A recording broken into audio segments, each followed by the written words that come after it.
Sandy City Council here for Mayor Ramsey, because I'm normally an alternate. Brandon Stanger, Clinton City Mayor. Monica Zoltansky, Sandy Mayor. Andrea Pearson, WFRC.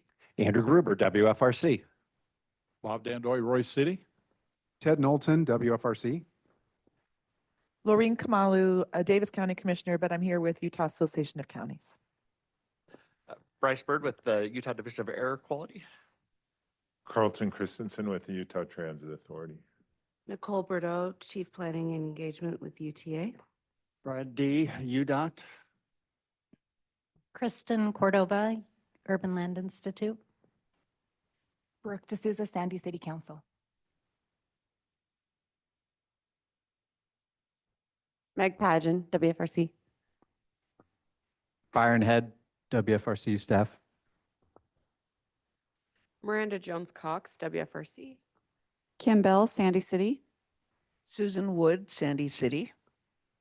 I'm Cody Lutz here with Envision Utah. John A. Nardone with WFRC. Tim Watkins, WFRC. Roger Torganic, Utah's Better Transportation. Chandler Butler, UTA Government Relations. Seamus Gueda, WFRC. Shane Pace, Sandy City. Jake Warner, Sandy City. Sarah Stringham, Sandy City. Brian McHouston, Sandy City. Hugh Van Wagen, WFRC staff. We're really happy to be having this meeting of the Sandy City staff here. Thank you, team Sandy City. Ellie Spencer, WFRC. Bert Granberg, WFRC. Pass it down the WFRC line here. Julie Bjornstead on Long Range Planning, and the Fair Councilwoman and I are wearing the same sweater, which you'll see later. Matt Ryan, WFRC. Madison Aviles, WFRC. George Honor, Long Range Plan Group, WFRC. Lauren Victor, WFRC. Samantha DeSealhorst, WFRC. Thanks. And Chad Worthen, also in WFRC. Well, we certainly welcome you. We're going to go around then on those who are zooming in. Let me announce just 3 at a time, and if you just go ahead and introduce yourself. Beth, if you will, and Mayor Overson, and then Kevin. Go ahead, Beth, and then we'll go around. Thanks, Mayor. Good morning. Beth Holbrook, Trustee, Utah Transit Authority. Good morning, Mayor Overson from Taylorsville. Happy to be on this committee. Kevin Cromar from the Utah Air Quality Board. Perfect. Thank you. Laura, Lauren, and Tamara, please. Good morning, all. Laura Hanson with the Governor's Office. Wish I could be there in person today. Mayor Palmer in Harriman here representing Utah League of Cities and Towns today. Hi, everybody. Tammy Chan from Kaysville. I wish I could be there in person, but I appreciate the opportunity to participate online. It's good to have you. And then we've got Dina, and then Zane. Yeah, Dina Blaze. I'm with Salt Lake County, but I'm representing the Utah Association of Counties, or rural, sorry, not rural. I'm not rural, I'm urban counties. Thank you. Mayor, I think that's all of the committee members online. We also have several members of the public who are joining us online as well. Okay.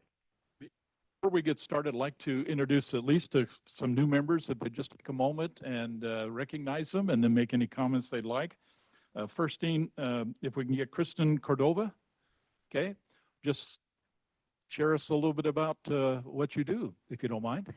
Yeah, I'm the director for the Utah chapter of the Urban Land Institute. We are a nonprofit organization who works with folks across industry sectors of real estate to promote sustainable, equitable land use decisions. So thank you for having me. First meeting. It's great to have you. Thank you. Then Brooke Soda.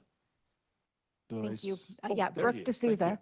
I'm an at-large council member with Sandy City. This is my first meeting here, and I'm really excited to be serving with all of you and doing the work for our county. Thanks. Well, thanks for joining us. And I think Overson, Just take a second, and Christie, if you to. would. Thank you. Good morning. It's a pleasure to be on this board. Thank you so much. You know, biggest dilemma was, do I go in person and be late and then leave early? Do I Zoom in? And you know, that was like my dilemma of the day, but I'm happy to be here for the full time, Zooming in. Thanks for allowing me to be on this board. It's great to have you. And Mayor Overson is a new member of the Regional Growth Committee, but certainly not new to WFRC. So great to see you in whatever form you make it, Mayor Overson. Yeah, it's great to have you. Okay, we do have one action item, which is the minutes to the Regional Growth Committee that took place on January 16th in 2025. Do I have a motion then to approve those minutes? Okay, thank you. Do I have a second? Thank you. Okay, we have a first and a second. Any comments, questions, changes, recommendations? Hearing none then. All those in favor that approve these minutes, say aye. Aye. Any opposed? Hearing none, the minutes are approved. Thank you. Okay, this is our public comment period. We'll take a few seconds and a few minutes if necessary and entertain any comments from the public. And we believe we may have some from the public on Zoom. No? Anybody public comments? Okay, seeing none, we'll go ahead and move to the chair report. Committee, as we get started in our regular agenda, as part of my responsibility is reporting the responsibilities and things taking place. I've invited Ted to provide an introduction to the roles and responsibility of the Regional Growth Committee. We do have new members, so this is great timing. I know Ted will ask for your ideas as we consider the work of the committee. Ted, why don't you lead out? Mr. Chair, thanks so much. And it's my pleasure to be here with you today. I'm the Deputy Director at WFRC. I'm also the point of contact for the Regional Growth Committee. So if you have thoughts and ideas for the work of the committee, please don't hesitate to reach out to me. As Mayor Dandoy said, I want to accomplish two things with this very succinct, I hope you'll feel like it's succinct, presentation. This is a once a year, let's reflect on our role as a committee. And so I'll lay out some things that we have traditionally done, the space of the work of this committee, and then would love to get your feedback, thoughts and ideas about things that we might focus on over the coming many meetings that we've got here. Okay. So RGC focuses more on planning and analytics, but not to the exclusion of implementation. Our plans here at WFRC are intended to drive decisions that end up shaping our region. And then we also focus on engagement. So there's kind of three bases that you can think of for the work of Regional Growth Committee: planning and analytics, implementation of those plans, and then how do we engage people as we develop those plans. And Regional Growth Committee is one of two major committees that advise the Wasatch Front Regional Council. So WFRC is both the name of the organization that I work for and many others here in the room. It's also the name of the board. And from that top line WFRC Council, you can kind of simplify it that the Regional Growth Committee focuses more on planning, focuses more on long range issues, focuses on the coordination of transportation and growth, whereas the Transportation Coordinating Committee focuses more on the funding of transportation more directly. That's kind of the big difference between those two. One line down below that, you'll see that advising the Regional Growth Committee are technical advisory committees that are composed of mainly local government planners around the region. So be aware of that.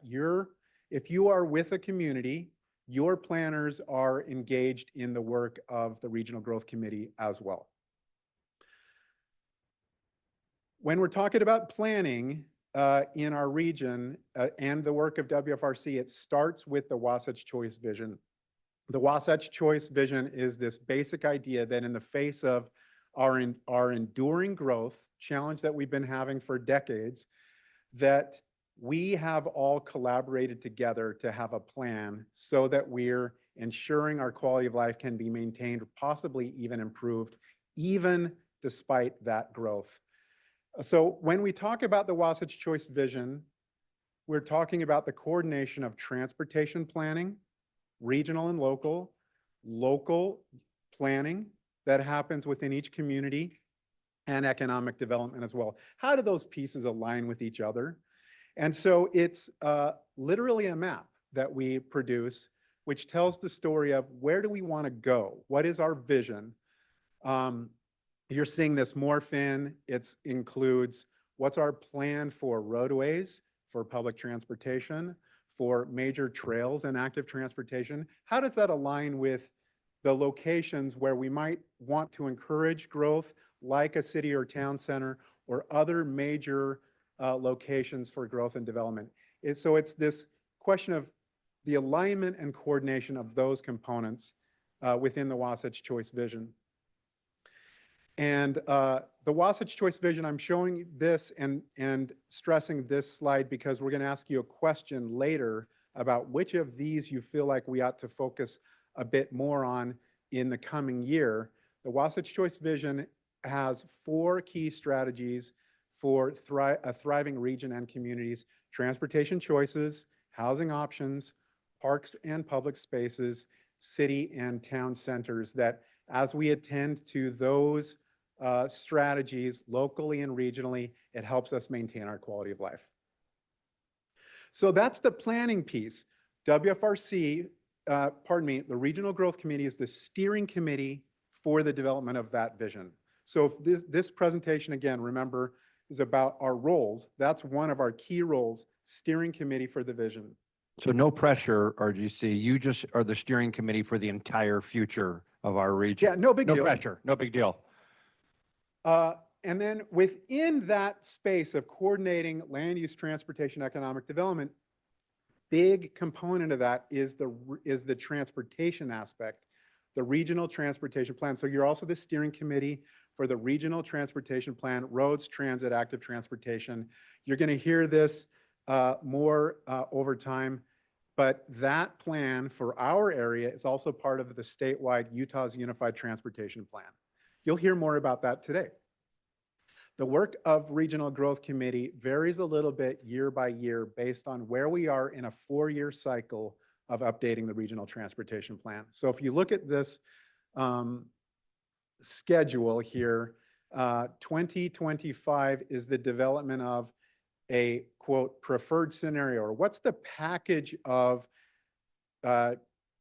transportation projects and ideas and policies, and also locally derived land use vision. What is that package that essentially creates the map that we want to work to achieve? And then in 2026, we start to chunk that down into how do we make that happen? How do we phase that out? What do we want to work on first?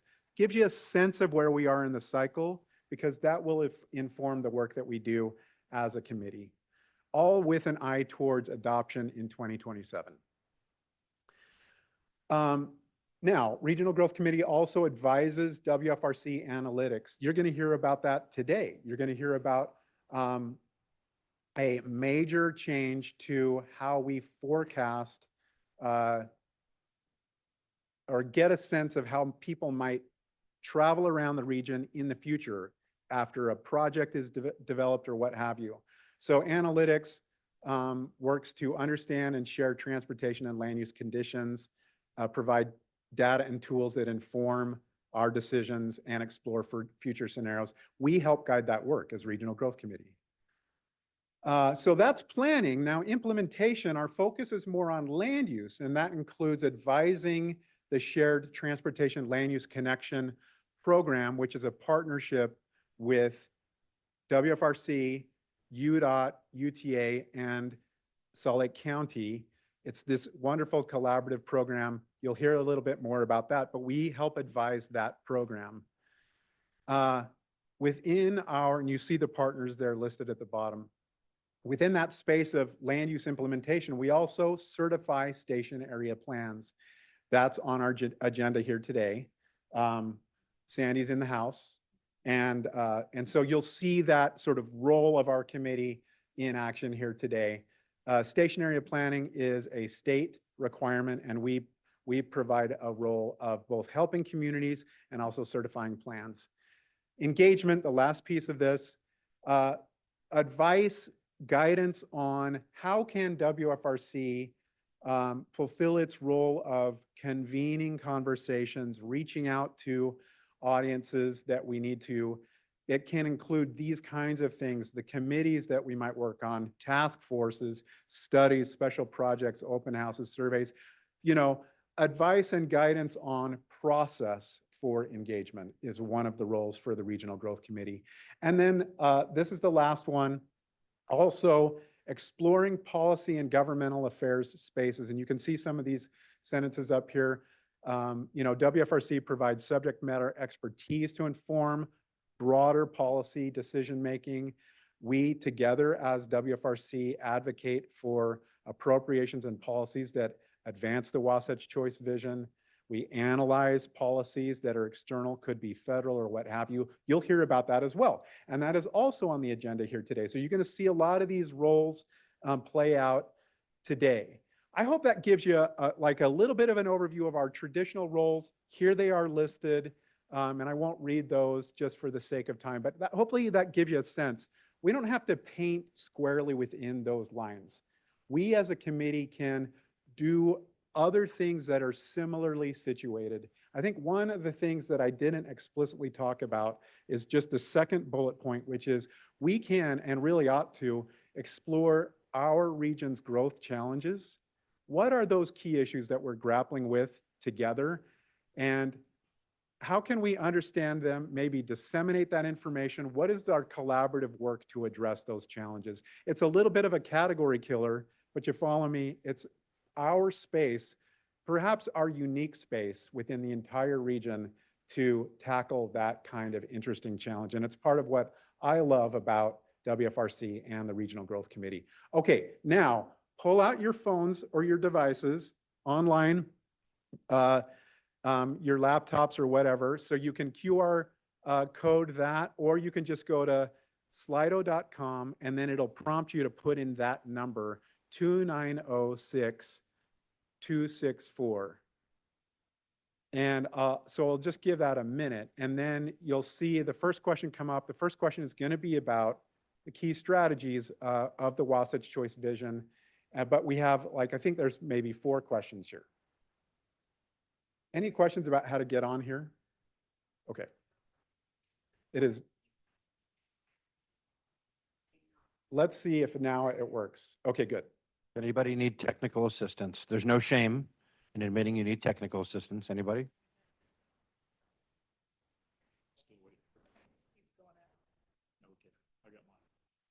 All right. Okay.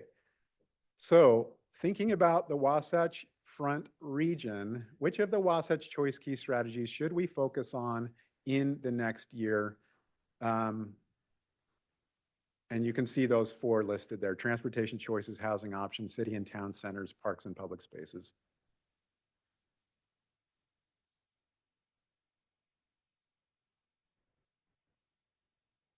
I'm not sure what our magic number is, but I see that we have 21 that have responded. So I'll just give it a couple more seconds and then we will, and anybody can say, hold on.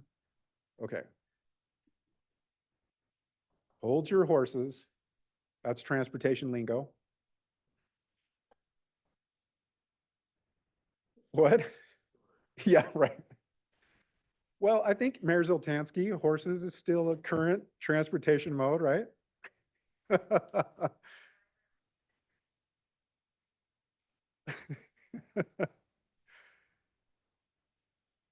Well, and you know, we can reflect a little bit on this as we're looking at, but this idea of transportation choices, people can choose the mode of travel that meets their wants and needs wherever they might be in the region, but focusing in on that, certainly a core focus area for WFRC. I'm hearing you say, hey, let's keep working on that. And then your second one, no surprise, housing options in terms of a focus. Ready? Okay. Laura. Ted, can I make a plug for Yes, parks and please. public spaces? Yeah. love it. I feel like as we went through our Guiding Our Growth outreach effort, Utahns were overwhelmingly saying that they wanted transportation choices, they wanted housing options, they wanted to build in center-based development, building up and out and building on existing infrastructure. But another component piece of managing the growth that we're experiencing was having adequate access to parks and public spaces. And I feel like that's an area that our region isn't talking about enough. And I think there's a couple of reasons why. A, they're expensive, and B, that parks and public spaces don't generate tax revenue. And so I think our local governments are in kind of a catch-22 where, we recognize the need for additional parks and spaces in our communities, but that's land that could potentially produce tax revenue.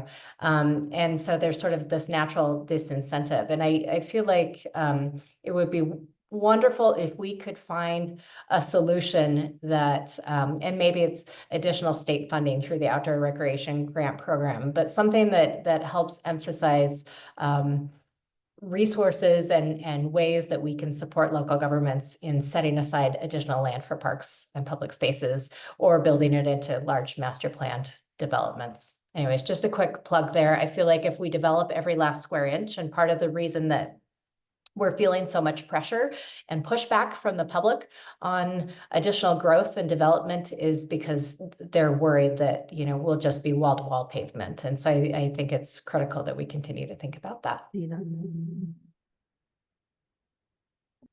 go ahead. You have a question? I don't have a question. I just want to echo what Laura said. And if I'm correct, I believe that the Greenbelt rollback tax went from a 20% dedication to open space to 100% in this last legislative session.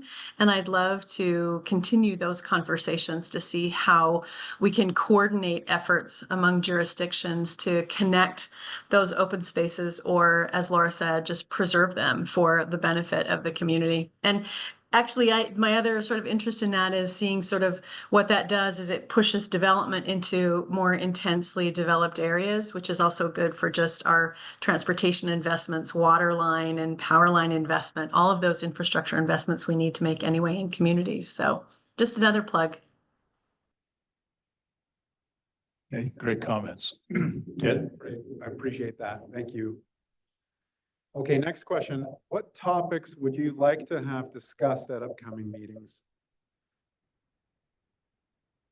Certainly, we'll keep our required roles or important central roles, like being the steering committee to this or that, but we always have room to, hit a new topic or bring in something that is of shared interest. This is an open answer, so we'll see a variety of different kinds of ideas pop up here.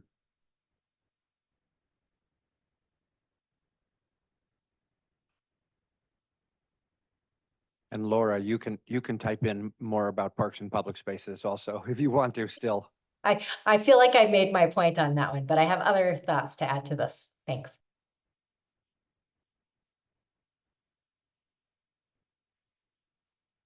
And I'll invite a little bit of elaboration. Community outreach of smart city concerns. Does anybody want to speak to what you had in your mind on that one?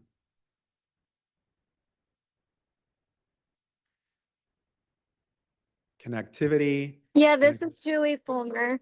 I mentioned the smart city concerns. I think transportation and connectivity and even green space is all really good. But one of the things that's happening in the state right now is that there is a lack of communication on how to approach this community-wise, because people are they're not just pushing back on housing, they're pushing back on transportation and they're pushing back on green space.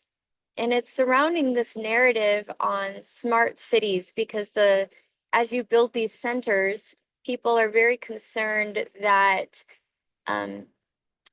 it's not about connectivity to the larger region or to the state or to intelligent way to preserve agriculture while building communities. It's about it kind of destroys their way of life, and they're worried about things like surveillance of opportunities for people to do cameras or sensors in downtowns.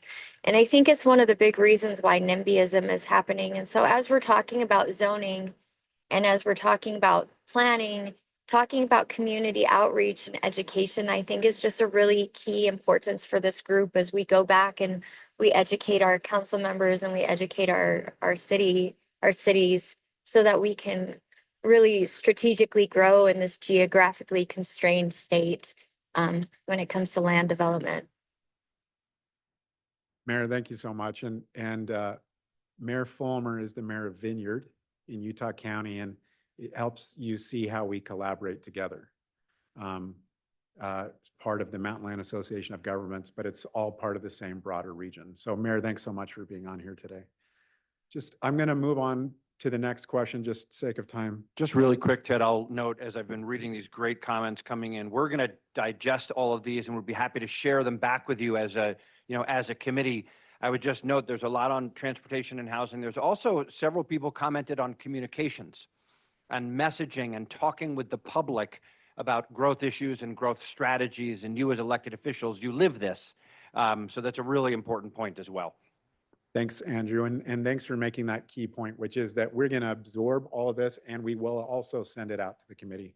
And this is really fast, but we had a grant from Wasatch Front Regional Council years ago, 10 years ago, when I was on the planning commission of my city, Kaysville, and Kaysville and Farmington got a joint grant for active transportation.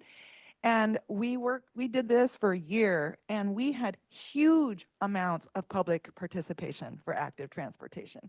And we made a point of it, and we got it, So I know it's really possible within our cities, especially our sister cities that neighbor us, that you can use social media and really engage a lot of people, but you have to really want to do that. So I do see that as an opportunity for all of us. Thanks, Commissioner. Okay, so we'll move on to the next one, which is, are there specific guest speakers, subject matter experts, or organizations that you want to hear from? And there's only one more question, then that concludes this agenda, this material, Mayor Dandoy.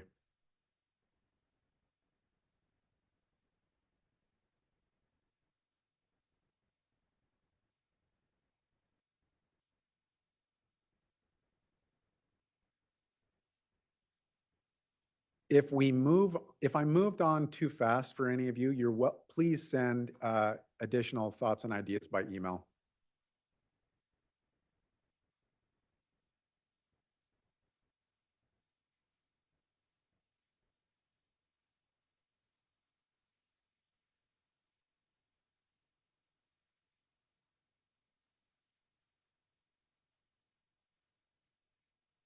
Advanced air mobility, a hot topic. Che on our team is working on that with UDOT and others, and we can certainly come back to that topic. Well, and I'll note that at the end of the agenda here today, we have emerging transportation technologies and how we might start to address that or continue to address that here at WFRC. And so we'll get at least a little bit more into that here today. So I'll move on here in just a few seconds.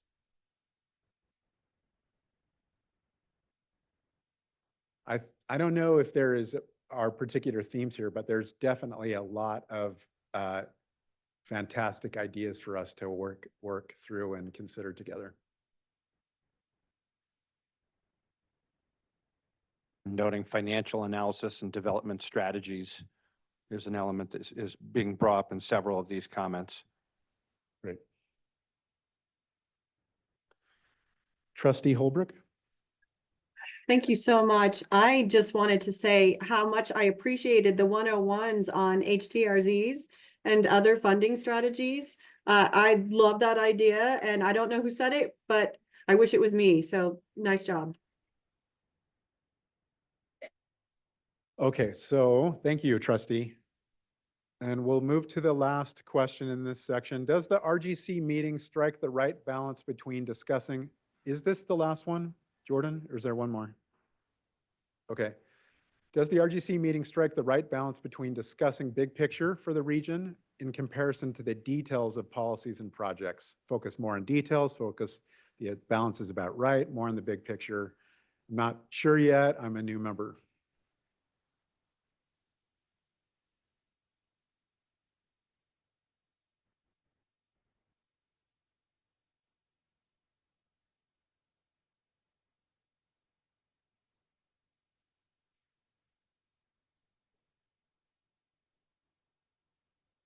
Okay, we'll move on here in just a few seconds.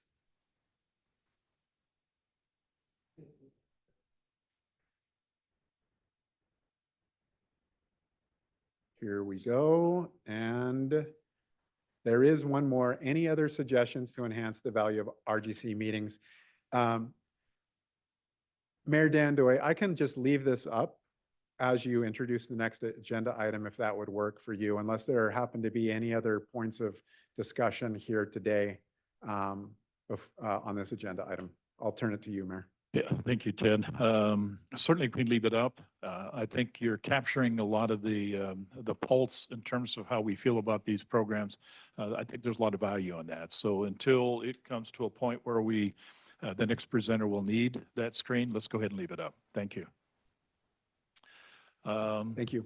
Mayor Dandoy, can I just, as you're about to, Ted, thank you. As you're about to transition to the next item, I'll just note we've been joined by a few other members of the committee. You noted Mayor Fulmer from Vineyard, Professor Reed Ewing is with us, Tiffany Pocock from UDOT, Blaine Fackrell, Morgan County Commissioner.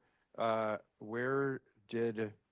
saw Tooele County Councilman Kendall Thomas, but I lost him. So he was here and maybe he'll come back.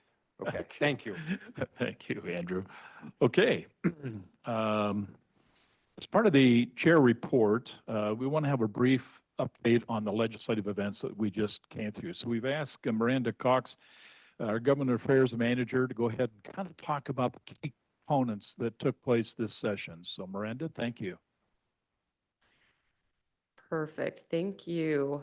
Well, excited to share a little bit about what happened this legislative session.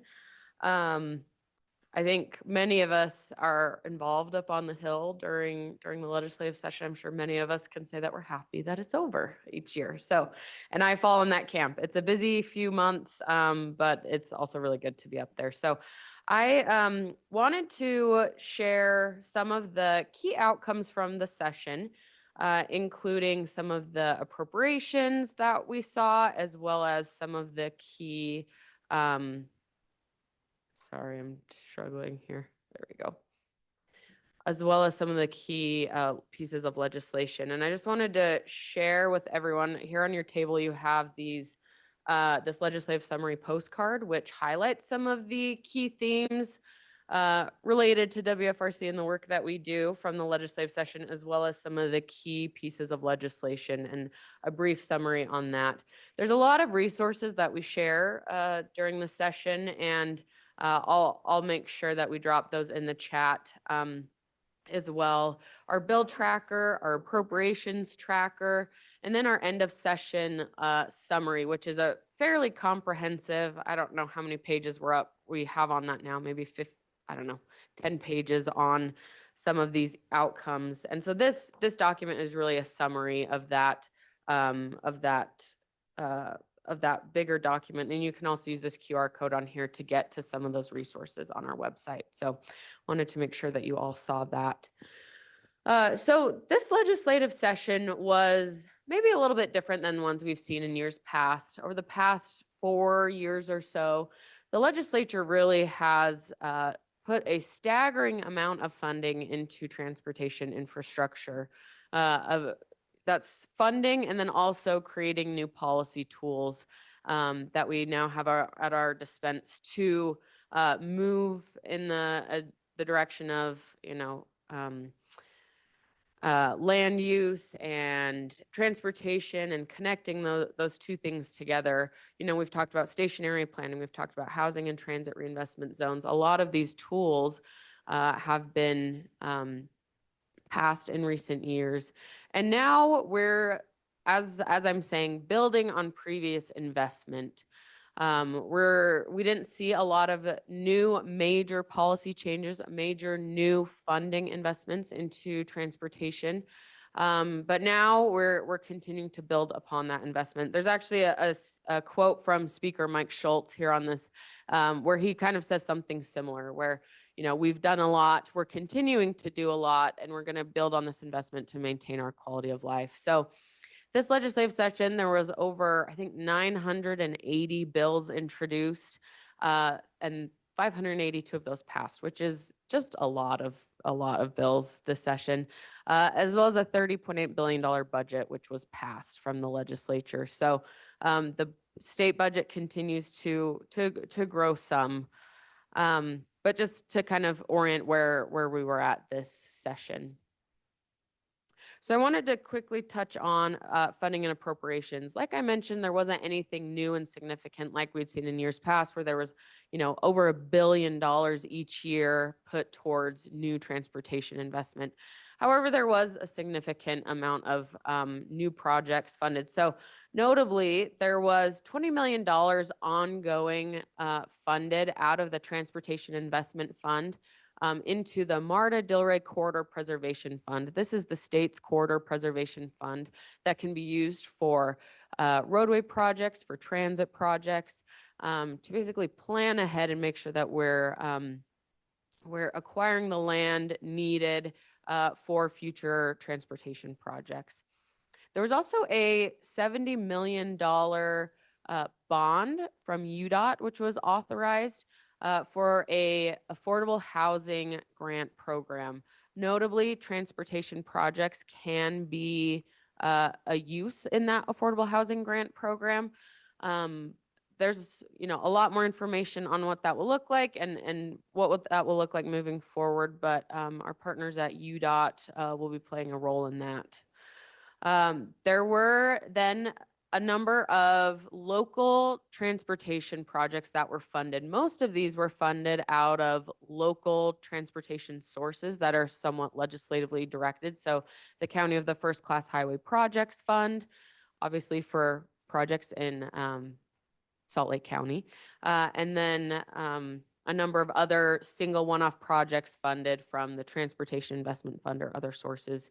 Notably, and why I put it here is because it was probably the largest single appropriation that was transportation related during the session, was a $300 million appropriation for SR 89 or Third West in downtown Salt Lake City, for the downtown redevelopment, the convention center redevelopment, and for improvements to that roadway. So those were the key appropriations this session.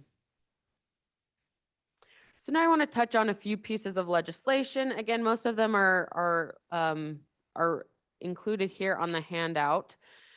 I'll touch mainly on some transportation bills. I will note I'll touch on one housing related bill, housing and land use related bill.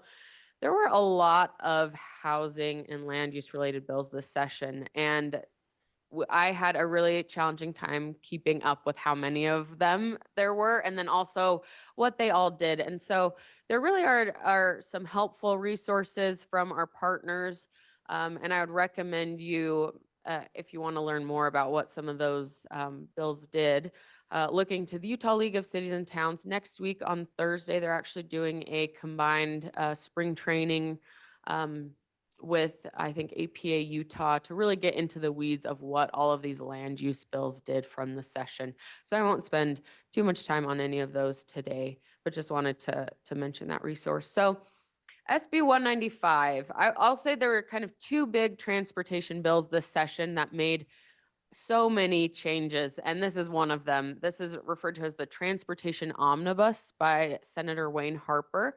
A few points that I want to note of this bill include that the bill requires enhanced connectivity planning in local municipalities, meaning that in municipalities' general plans, there needs to be additional planning for connectivity.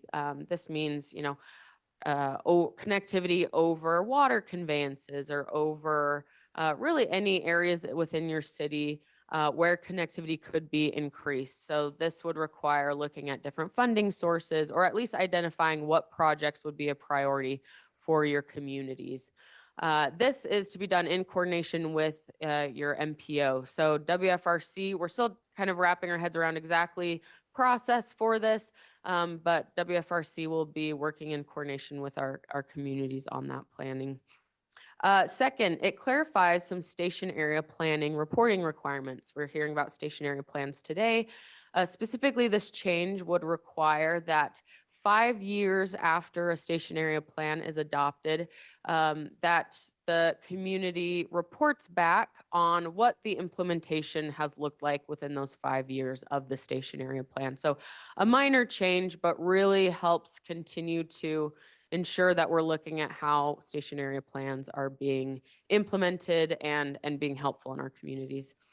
And then the third that I wanted to mention was that this bill would, and this is probably the most controversial piece of the bill, is that it would prohibit Salt Lake City specifically from proceeding on certain roadway projects deemed highway reduction projects, and that they couldn't be approved or they couldn't move forward on these projects until approved in a mobility plan by the Utah Department of Transportation.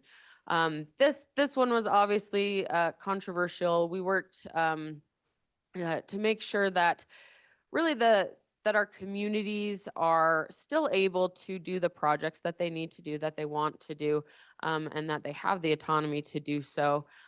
We feel that Salt Lake City and UDOT will both work collaboratively to ensure that the outcomes of this bill really get at, bringing in additional stakeholder engagement and ensuring that mobility for roadway, for active transportation users, for all roadway users in downtown Salt Lake City continues forward. So that's one thing I wanted to note there. Hey, Miranda, on that Yes, piece, please. just really briefly, that was a rather controversial and intensive discussions that we helped with. And I would just note, see Commissioner D is here and Tiffany online from UDOT. UDOT didn't ask for that responsibility, to approve the Salt Lake City's local roadway projects, but they indicated a willingness to work in collaboration with Salt Lake City to make sure that there's a appropriate balance in the downtown area and in the central core of our region that is important to everybody. Perfect. Thanks, Andrew. Absolutely. A number of other And we would, oh, sorry. Go ahead, Tiffany. No, I was just going to say, absolutely. We've already got meetings scheduled and, trying to communicate what, how to collaboratively move forward.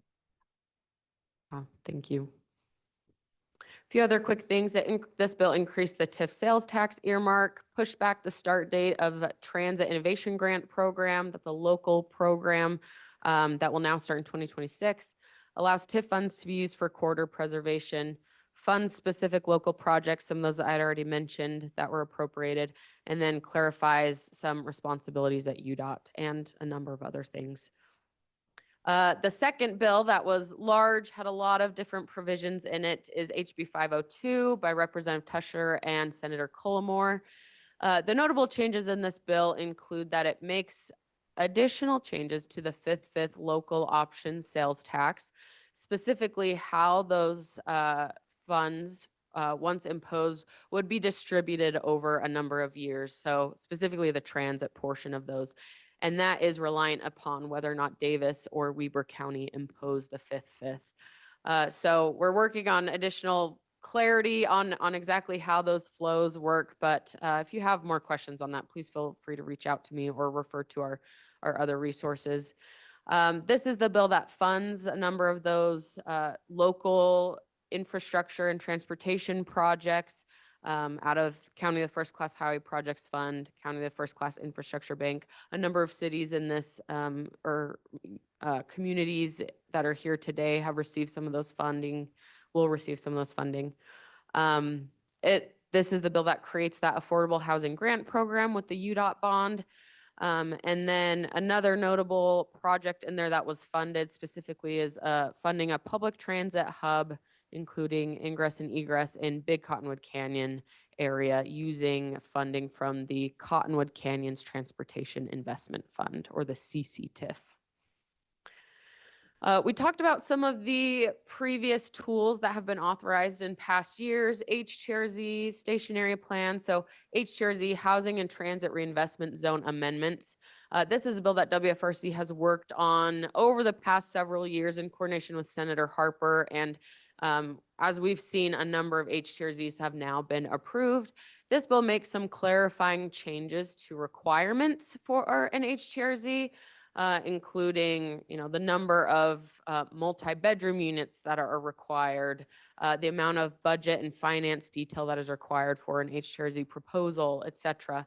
And then the pieces that we weren't involved in, but that were added to the bill were that it enables for a convention center reinvestment zone, a CCRZ, in Salt Lake City or Sandy City, and then allows for use of the fourth quarter local option sales tax in Salt Lake County for convention center reinvestment as well. And we're not gonna talk about all of the economic development bills that we saw this session, but these tools, the CCRZ, as well as a number of others, were passed for specific projects, including the convention center, stadiums, et cetera. So that's one thing if you're interested in learning more about that, there's information out there. SB 174, Transportation Governance Amendments. This was a bill impacting our partners at the Utah Transit Authority and Utah Department of Transportation that clarified the relationship and the duties between the Utah Transit Authority Board of Trustees, Executive Director, and Local Advisory Council. And then it also gave UDOT some additional oversight into public transit fixed guideway capital development projects. And I think it's notable here that while UDOT might be taking even a greater role in oversight of those projects, UDOT also has the ability to delegate oversight of those projects back to UTA as well. So again, we saw changes like this in a previous legislative session. There's some additional changes now. Really, I think we see greater coordination between UDOT and UTA transportation partners on moving forward transit projects here in the state of Utah. So Carlton, Nicole, if you want to add anything, you're welcome. No, I think, first of all, we're always grateful for further investment by the state of Utah in transit. And certainly UDOT is a great partner and brings a large amount of expertise. I think the legislation also recognizes that we do a lot of projects ourselves, and there are projects that they may choose to have us carry out with their oversight. And I think this acknowledges that, and we're hopeful that it is an ongoing commitment for transit in Utah. We think that's the most important piece of that. And we still have a lot of state of good repair and other capital and work that we're going to continue to do with our teams. So, great, thank you. Yeah, if I might take just a minute. A collaborative effort starts with someone that wants something in the legislature. And this actually, as it evolved, I've come to like it. At first, I was a little concerned, but I've come to like this. It's an opportunity for UTA and UDOT to collaborate closer together in long-term projects. So neither one of us are surprised about what comes of it. And sometimes sitting with UDOT, I'm sure it was the same with UTA. Sometimes we don't realize where it's going until it's past stopping going, if you know what I mean. So anyway, this is an opportunity for both of us to evaluate where we're going, and how soon and when it will happen. And I think UDOT, I can't speak for all of UDOT, the chair isn't here, but I think that we're going to be very willing to negotiate and work with UTA in making sure we delegate those projects for which they have the expertise. And I think that'll work out great. I think it's a step forward. At first I was a little concerned, but I think it's a step forward. Yeah, great comments, great comments. Yeah, thanks, Commissioner. A few more bills I wanted to note. SB 96, Advanced Air Mobility Amendments. This is notable to local governments, partly because it directs the Utah Department of Transportation to create a community outreach public education campaign for advanced air mobility, but more specifically, it also directs the creation of an advanced air mobility toolkit for political subdivisions, including creating model ordinances, best practices, and available resources. So that as we start adopting these new technologies, that our local communities really have guidance and help in understanding how our land uses will change, how we might be able to help advance adopting these technologies. HB 379 population data amendments. This is from Representative Gracious. And this bill would change the way that the state uses population data, specifically for some state programs and how funding is distributed, right? Population data is often used for things like the BNC road funds, local option sales taxes, and calculating those distributions.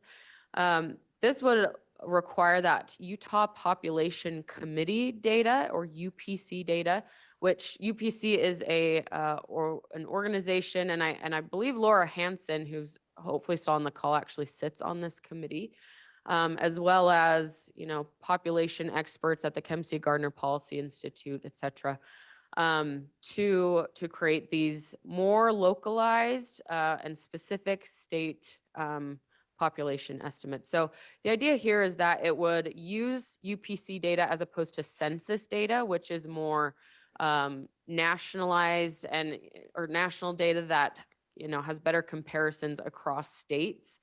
And the idea is that it would allow for communities that may be experiencing more rapid growth and who may be underrepresented in their population estimates to see their full population represented in these estimates. So it could potentially change the way that BNC road funds, local option sales taxes are distributed between communities. And so we're not quite sure exactly yet what that will look like community by community.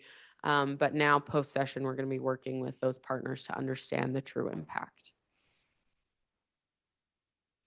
A few more HB 290 bike lane safety amendments. This further defines what a bike lane is as a designated lane for exclusive use of bicycle use.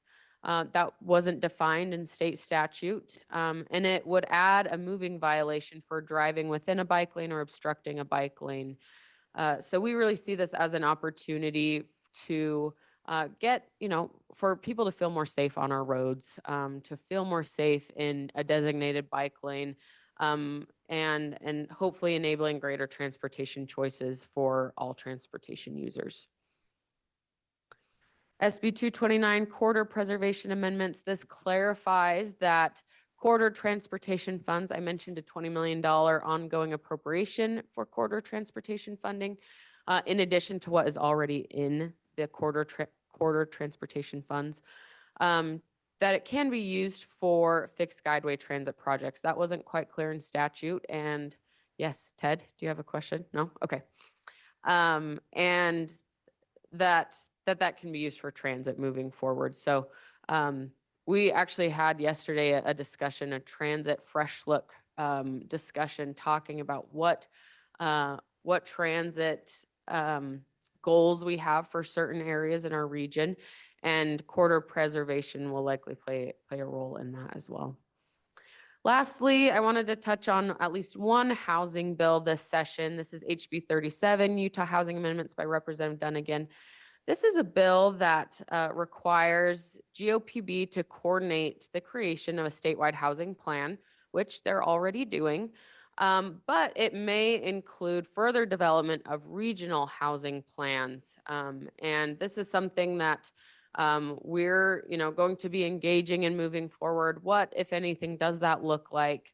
But specifically, the bill notes that it would, the statewide housing plan should enable connected communities, promote a holistic and regional approach to housing, acknowledge cross-issue impact of policy alignment, and maintain a long-range vision related to housing. And so moving forward, there's going to be a lot more discussion on housing, as if there isn't already, right? It's one of the core focuses of the legislature of the past few years. And so we look forward to continuing to engage with our partners, with GOPB on this issue, and help guide the discussions around housing as it relates to transportation, et cetera. So with that, I'm happy to share or happy to answer any questions if there are any. I do want to share our government affairs reference or government affairs resources. Here's our page for government affairs here under public involvement. You can find our legislative summary, bill tracker, appropriations tracker.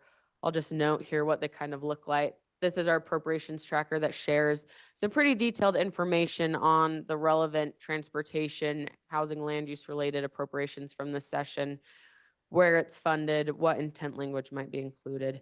And then our bill tracker, which is much more comprehensive than all that we were able to talk about here today, including air quality, appropriation bills, economic development, et cetera. So would recommend if you're looking to kind of figure out what happened this session, these are great resources for you. So with that, I'm happy to turn the time back over to you, Chair, and answer any questions if there are any. Okay, any questions for Miranda? I just have one, if you don't mind. Anything that you presented today, do you believe that that would be at risk the governor not signing? Oh, that's a good question. No, not that I'm aware of. I also haven't heard of the bills that the governor is not looking at signing, but most of the bills had consensus from most all parties around these bills.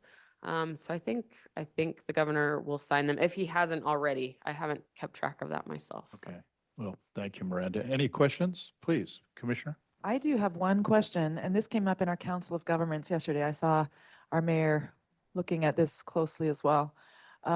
So the corridor preservation funds, the state has corridor preservation funds. Davis County has a $10 fee, right, on all car registrations for corridor preservation funds. We were talking about this yesterday and kind of looking at it, and how do they interact, or I guess you were speaking specifically about the new legislation. Anything you want to clarify about that? Yeah, that's a good question. I don't have a great answer for you, Commissioner. I'm sure someone in the room could share how and Andrew might be able to, how the state and local corridor preservation funds work together to accomplish. I would just say simply, the state corridor preservation is principally being used to preserve corridor for state facilities and local corridor preservation for local facilities. And then I think what your question kind of gets at, Commissioner, is how do we make sure that we're planning all of that together in a coordinated fashion? And that's in part where the plans that we all develop here through this body and others come into play. And others online might want to comment more on that. I'll give a quick update. That's completely opposite what's happening in Davis County. We have $24 million to buy West Davis corridor preservation, which makes no sense on why the county is spending money to pay for UDOT's projects. And it sounds like in Salt Lake County, they've had to do something similar for state roads. So I don't know why we've got this overstepping and why the miscommunication on some of these things, but it was just kind of frustrating to find out that we're paying for a UDOT project, basically. And it was such a good question because we are really looking closely at we do every year, budgeting, and we have to, and it's been a long time since there's been a tax increase in Davis County for property tax. And so like it's been brought up, and we didn't say this yesterday, but I would have said it, that looking at sunsetting that $10 charge, honestly. So anyway, just so everyone knows, this is certainly a thing. And it was a good question, Brandon, yesterday. Well, and I think, Andrew, Ted, certainly this body may find some real value in understanding that relationship. Maybe we should take that as an action item that we can bring back to our next meeting and then share what is that interrelationship that deals with corridor preservation as it relates to both the county funds as well as the state funds. Because that's certainly a question I have an interest in understanding. Thank you. And Commissioner D seems like he has a response to this, as well as Dina Blaze from Salt Lake County May and Professor Ewing, all. Well, let's all Please. get together on this and see if we can answer this. There's not a great answer for this, other than the fact that maybe it's the place that you ask the question, and then we can delve into a little bit why we do things the way we do. And in UDOT, we get a report every time we meet. This week, we will have a report from corridor preservation on every corridor preservation project in the state today that we're working on. And then it would probably be good for us to meet with those people that have those particular questions and evaluate our entire role of corridor preservation. Needless to say, it's amazing how it saves billions of dollars in the long run. And our state is credited with one of the most progressive corridor preservation projects in the nation. So we're very proud of that, what we're doing and what we're saving along those major corridors. But I'm not sure we'll get the answer here as much as we would do if you'd like to come down and sit with UDOT for a while and sit with our corridor preservation team and work that out. If you have any questions after that, let's discuss them in UDOT as a commission. And then we can go to the Utah Association of Counties and the cities and let's look at those things. But the question needs to be answered probably. I'm not sure if we could get that quickly by Thursday, Friday, but that's when we're meeting. But I'm sure we can send some signals, which I will this week. Well, it may be, as I mentioned, maybe the next Regional Growth Committee, which will be in May. But I think to your point, Mayor and Commissioner, it's certainly a question that could be answered and give us all a little bit of insight in terms of that relationship that exists between county funds as well as state funds. We got Professor Ewing who has a comment, and then Dina, I think you have a comment. Professor Ewing? Thank you. Thanks very much. On SB 195, does it, and I was picking up bits and pieces and things seem to be changing, but to what extent is it going to preclude Salt Lake City from implementing traffic calming measures, livable streets measures is the term they're using, not traffic calming, but to what extent will it preclude the city from traffic calming its own arterials and collectors? My understanding is local streets are not affected by that prohibition, but that collectors and arterials may be. How did that ultimately end up?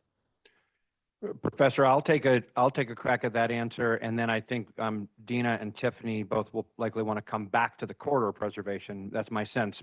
So on SB 195, that bill went through several versions, and as you noted, where it ended up, there's an area in Salt Lake City. Let's see if I can do this by memory. North 600 North on the north, Foothill Drive on the east, 21st South on the south, and I-15 on the west. So that area.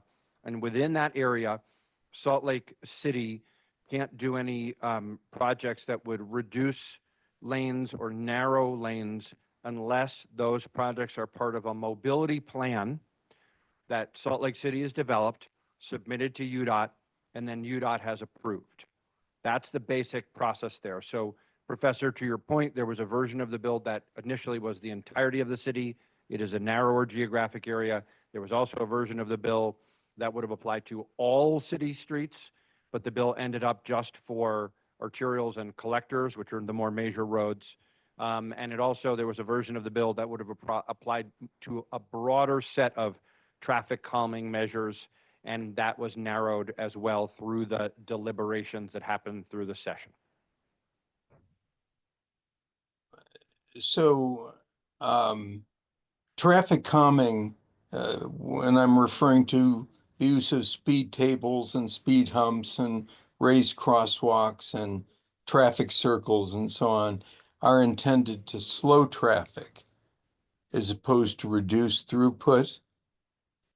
And in fact, that's the effect of traffic calming. It slows traffic and, helps us reach our Vision Zero goal of 0 fatalities.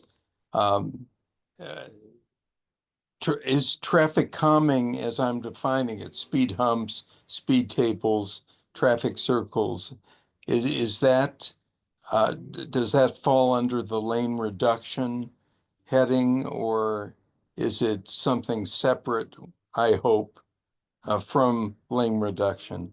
Yeah, Professor, there's a sort of a catch-all in the bill, as I recall, that any measures that have the potential to I may not be quoting the words exactly right, but that have the potential to reduce the flow of vehicles or increase traffic congestion would need to be considered in the mobility plan.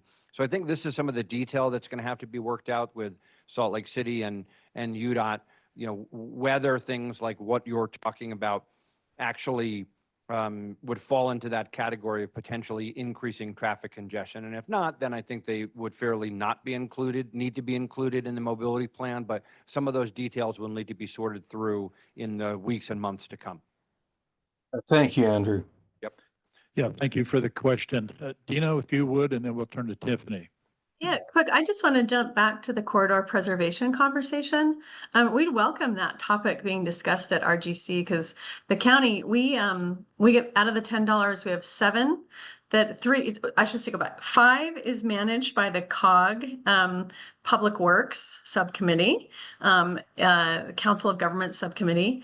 2 of it is administered by Salt Lake County, $2 of the $10. And then $3, the remaining $3 is actually taken back to pay off its debt service on state GO bonds. And we've actually mapped where all of our corridor preservation money has been spent. And we administer that by receiving applications from the local municipalities within Salt Lake County. I would love to have a conversation to talk about how other counties are doing it and just learn from kind of how they're administering these funds. And then maybe even take a look at some mapping of each of the contributions that have been made or the projects that have been funded. Because I do think this whole idea of inter-county connectivity and inter-jurisdiction connectivity is such an important point for us to all be looking at. So we're happy to participate in that presentation or discussion by providing some background information about how we've been doing it in Salt Lake County, but I'd really welcome that discussion. Thank you. Great comment. Tiffany?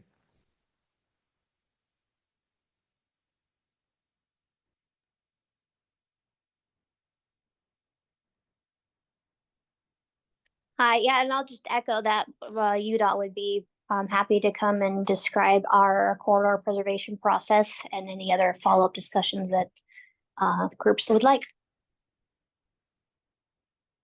Okay. Hey, great comments. Ted, let's go ahead and take an action and see if we may have something to share in our next meeting, Regional Growth Committee, and then we can kind of take that and at least inform a lot of people on this important discussion. Good discussion. Thank you. Okay. Miranda, thank you. Okay. Great effort. Number 4, which is community planning update. As a note earlier, part of the Regional Growth Committee helps guide the Wasatch Front Regional Council's planning assessment efforts. One time a year, we announce the communities, the projects that will receive transportation and land use connection technical assistance funds. We're going to have Megan talk about that, but if I could put a plug in, Megan, at this moment. We've been working, Royse City is a very small city by definition, and we just don't have the resources that oftentimes larger cities have. It just doesn't happen. And we have tapped in over the last almost 10 years to this incredible program that the Wasatch Front Regional Council has, because they can get us access to funds to make a difference. And I will tell you, and I won't say I'm proud of it, but I think it's important to understand, our little town of Royse City has basically received about $1.2 million to help us to modernize, our city. from stationary plans to general plans. I mean, the very foundation of the things we're expected to do, I am telling you, the TLC program has made happen in Roy City. If my message, and I want to make this clear, if my message is any city that may struggle because of finances to be able to achieve their objective, please come to Megan. Please tap into this incredible resource and be part of the solution, because it does make a big difference.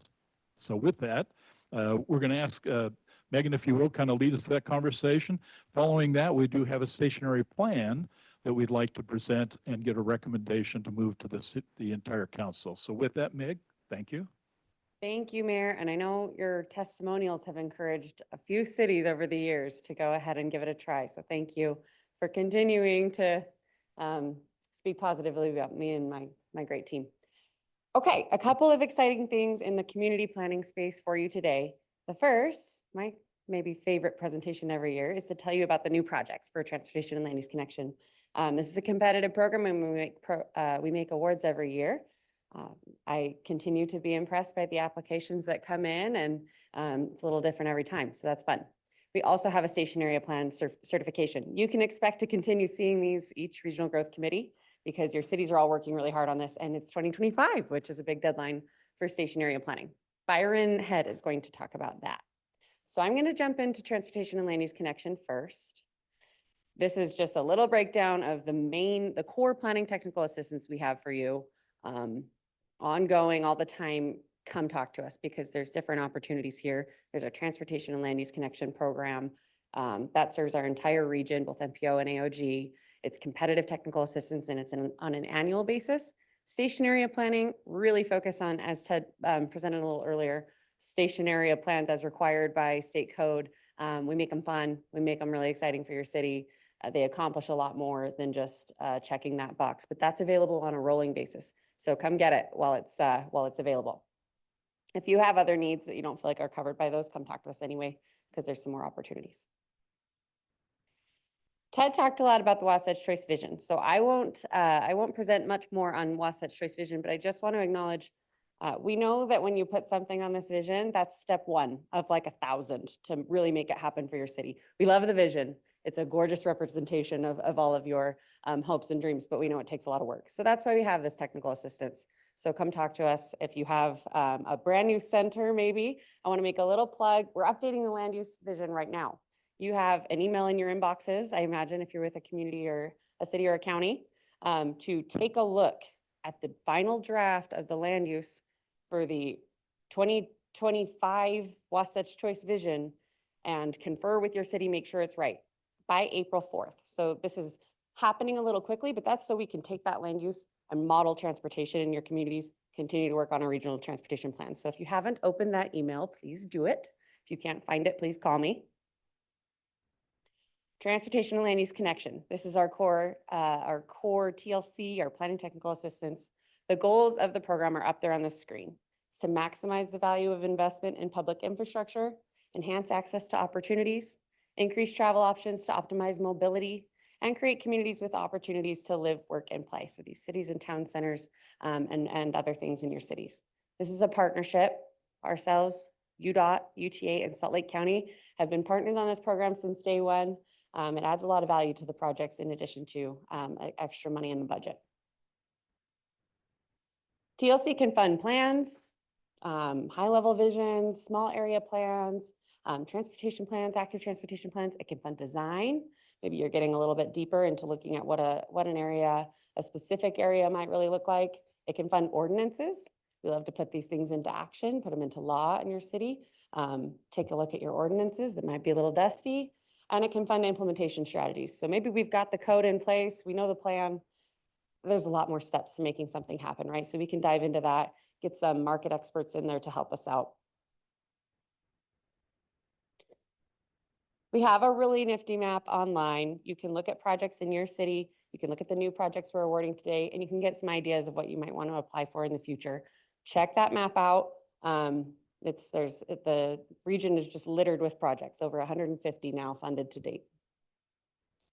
Okay, this year. Meg, I know you sort of zip past, I saw on the slide there, the partners.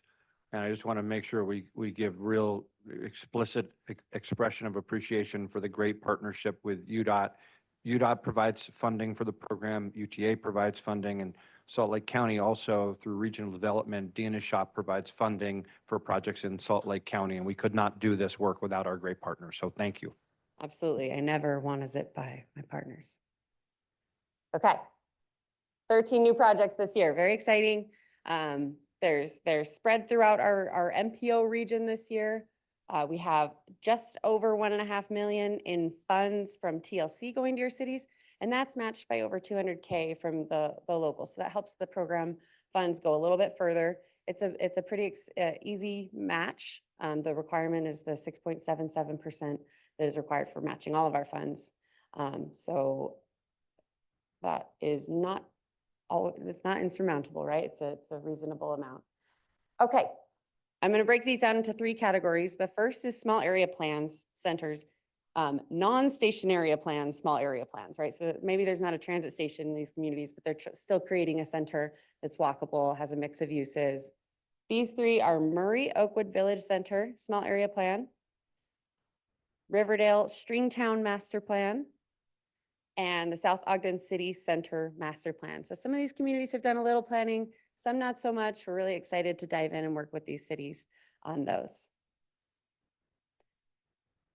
Okay, citywide plans and ordinances, lots of these. Mill Creek, we funded an ADA transition plan. This kind of builds on a lot of work we've been doing with Mill Creek, working on their sidewalk and trails plan now. If you've walked around Mill Creek, there's a few challenging sidewalks, so you know this is needed. Sandy Land Development Code update, building on a project you'll hear about today. Sandy updated their entire general plan, all their station area plans, and now they're moving to that next step, putting it into code.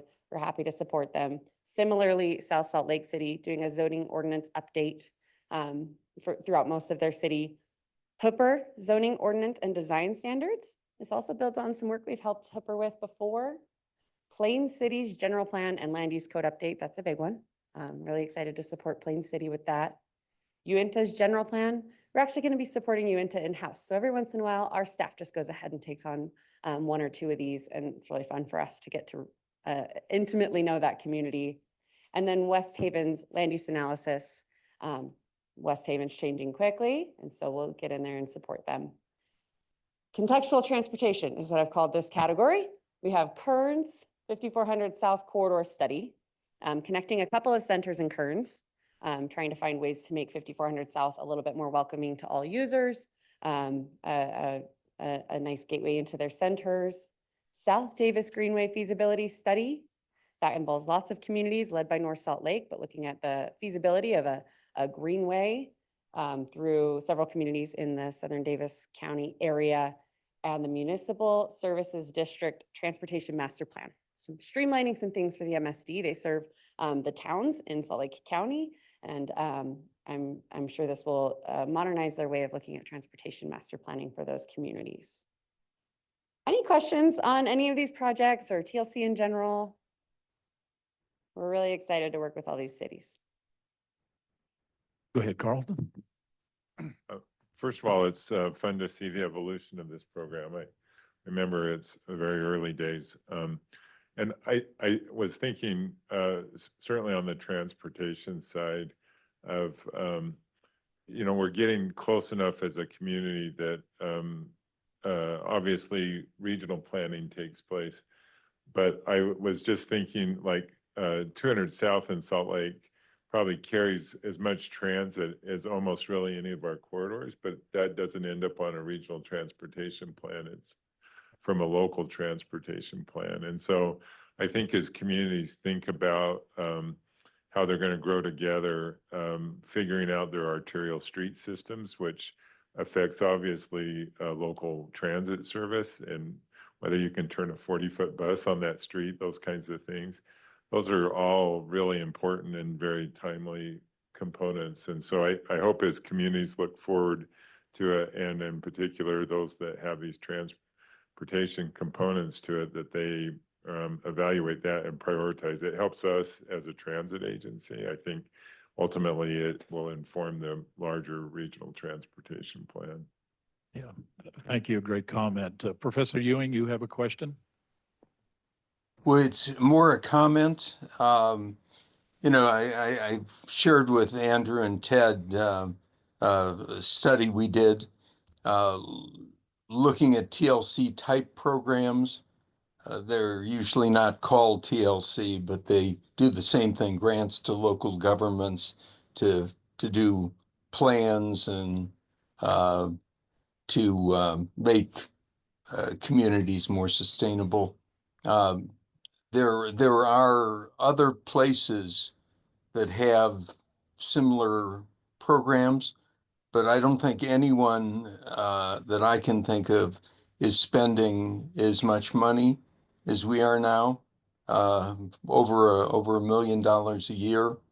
And I think it's just such a wise use of funds because ultimately, if you do Main Street plans and TOD plans and so on, you reduce the need for so much highway expansion by taking some highway money and setting it aside for TLC type programs. So kudos to WFRC for having this led the effort to fund local design and planning projects.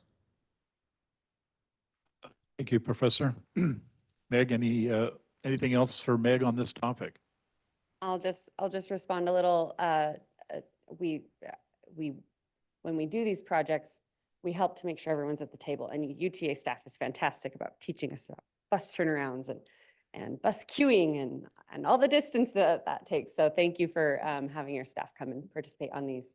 And then Professor Ewing, one thing we've noticed about a lot of these peer programs is they're not making awards every year. And so maybe that's something, we want to keep this really nimble. And so keep in mind every year, what could I be going after every year with TLC? Maybe that's something I want to highlight. That is correct. Yeah, in many cases, maybe they'll put $1 million into a program, but it's supposed to last for 4 or 5 years. Yeah. But you're doing it on an annual basis, and it's just really impressive. And maybe at some point, Andrew and Ted, you could share our study because we are a national leader. Thanks, Professor. I should also just briefly note, as Meg is wrapping up, that MAG, Mountain Land Association of Governments, now also has a program. We call ours TLC. They call theirs TAG, Technical Assistance to Local Governments. TAG. UDOT is also in the rural areas doing, and actually in the urban areas is also doing technical assistance. I just think this is one of the things that we're doing that we should all be proud of and leaning into. And in that regard, GOPB, the governor's office, is also helping all of us throughout the state to do this work. Another really great partner for all of us. So it takes a team. Thanks. Okay, thank you. I'm going to turn it to Byron now to talk about station area planning and highlight Sandy. Thanks, Meg. Hello, RGC. I am Byron Head, Community Planner in our Community Economic Development Group, here to talk about stationary planning. It's already been mentioned several times, but just as a reminder, this is a requirement of all cities that have a fixed guideway transit station or station area. The idea being that transit stations are a great place to absorb growth and while maintaining quality of life. And then I also want to emphasize the no one-size-fits-all approach to this idea. Each city has the authority and power to make their transit station areas fit their image. And as has been mentioned, we have technical assistance to support this work based on our TLC program, but this is available on a rolling basis through the end of this year. So if you need or know someone who needs technical assistance, send them our way. And so before we get into talking about Sandy, I do want to go over the requirements of stationary plans. So they have to mention these 4 objectives: housing, sustainable environmental conditions, access to opportunities, and transportation choices and connections. And then each individual plan has to have 5 components: a vision, a map of the station area, a 5-year implementation plan, the statement describing how the objectives are achieved and the stakeholder and public involvement outreach process. So our progress to date, we have more station areas than we have stations because each station area can be kind of carved up based on the jurisdictional boundaries of all the cities around it. So for instance, Sandy actually has 7 station areas, even though they only have 4 stations. So with that in mind, of our 127 station areas, we have 33 that have already been certified. We have 5 that we'll be considering today and at council next week. We have 49 that are currently in the process, and we have 40 that have not come in for HB 462 supported planning efforts to date. I'm just going to hit some quick highlights about the Sandy plan, and then I'll throw it to Mayor Zoltansky for her comments. But I did want to mention that this was done as part of the larger general plan that the city has done, which I believe was the first comprehensive update since the 80s. Is that right? So it's a great time to look at the city as a whole and all these station areas.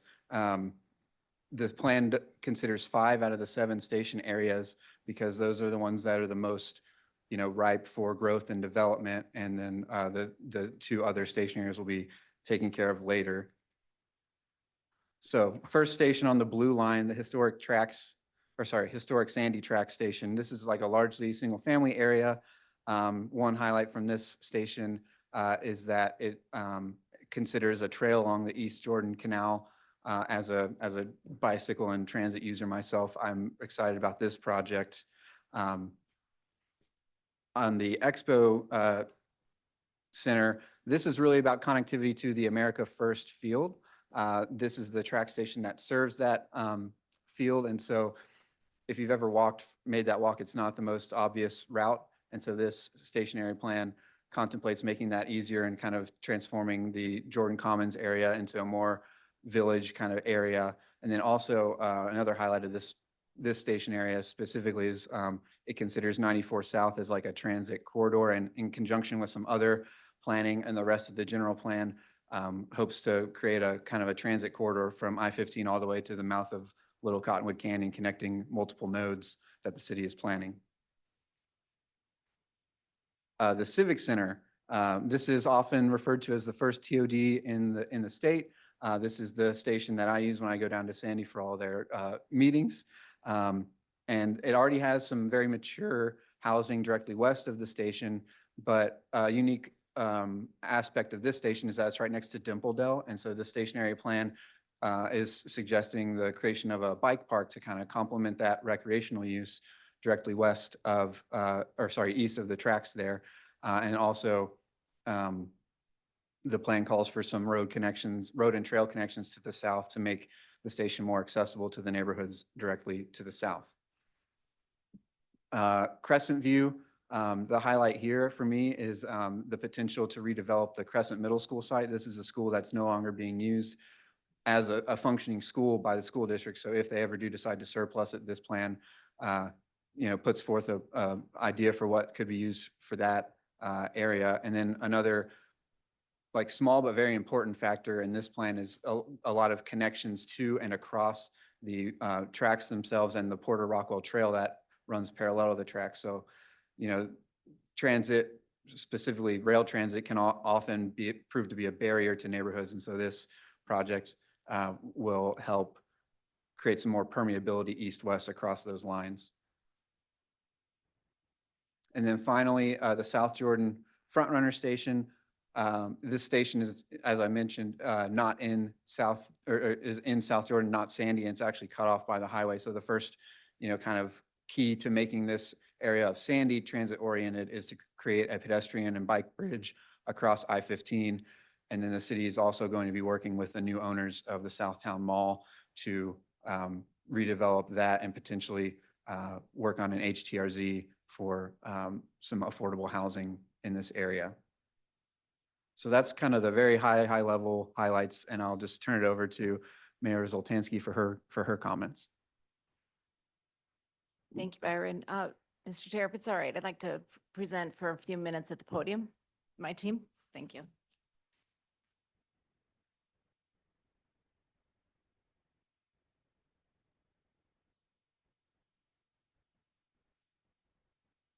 Thank you. Well, this is a big day for Sandy, and I'm thrilled to be here to come to this point. It's really important. There's so much work that's gone on behind in the months and years that have led to this. To be here, the Regional Growth Committee, to have received so much support to establish our general plan update, a comprehensive plan. It's 45 years since Sandy's done a top to bottom general plan. It's been updated in parts, and then we've discovered some things even conflict with what we intend here isn't consistent over there. So to have this chance and to engage with our community in such a meaningful way, I think for me as mayor, that's been the most important element of this experience, this project, to bring in our residents, to work with our city council, with our planning commissioners, with neighborhood representatives and businesses all throughout the city, to bring everyone's focus to what do we want to be when we grow up. But really, Sandy's already grown up. We're mostly developed. We have a few areas, a few choice areas of big land masses. Last year, when SEG announced they purchased the Southtown Mall, we all recognize the immense opportunity for economic growth, new housing, a new spirit of economic invigoration for our community, a moment of true renaissance. So we're thrilled that everything's come together and the timing couldn't be more ideal. But we couldn't have done it alone. As we've heard, cities struggle to come up with budgets to fund even $10,000 or $15,000 projects. So the support from WFRC to fund our pace of progress study. And now I just want to express my great thanks for this new opportunity with a grant to begin to update our land use code so that it is aligned with our general plan. So thank you to WFRC and our partners for recommending this, for recommending the grant that will help us update our code. And just this past January 7th, the council adopted our general plan update, so it couldn't have come at a better time. So Sandy is attending in force today, and I just want to take a minute to thank the people that have made this happen. We're so excited to present today, and I'd like to recognize, if I can have a minute, to introduce my team. Thank you. First, James Sorensen, who's not here today. He's our Community Development Director who marshaled this whole 2-year process of our general plan update. We had over 2,000 community inputs for our general plan process. Most residents, when we talk about updating the general plan or land use code, it's like, it glaze over because you don't understand it as a regular citizen. I know I didn't until I became involved in government, but through so much outreach with our wonderful consultants, GSBS, and just from our community spreading, amplifying the message. Also my communications team and administration, Susan Wood, is here today. I just want to thank you so much for sharing the message of why does this matter to us, and please come and get involved, and come and get involved now. Also here is Assistant Community Development Director Brian McHouston, Long Range Planner Jake Warner, Planner Sarah Stringham, CAO Shane Pace, Deputy Mayor Kim Bell, and my PAO Susan Wood. This took the work of coordinated work and focus of all of those team members. Also, the City Council and the City Council staff in Sandy. Councilmember Brooke DeSouza is here, Councilmember Allison Stroud. Thank you so much for supporting the efforts on the general plan.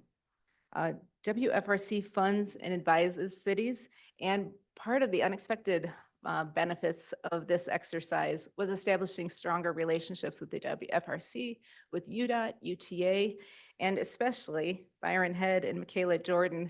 I think we set up a little cot for him at City Hall because he's basically an honorary member of the Sandy team now. And of course, Andrew Gruber, thank you so much for your guidance. GSBS and our Y2K analytics really helped elevate this into a true community effort. So of everyone named, I'd like you to just come up, please, so we could take a quick picture together, because this is your moment as much as mine. And if that would be all right, if we could just gather up here, Sandy team, and then I'll turn it over to Jake Warner, who will present just a couple comments on the particulars. Come on up here, folks. And it's also, it's so, Mayor, it's just so great that you're here and you've got 2 of your council members here, and you've got your staff team here, and it's just all the partnership that, is needed to make these things come about is Yes. really terrific and It's- evident. Come on in. It's in here.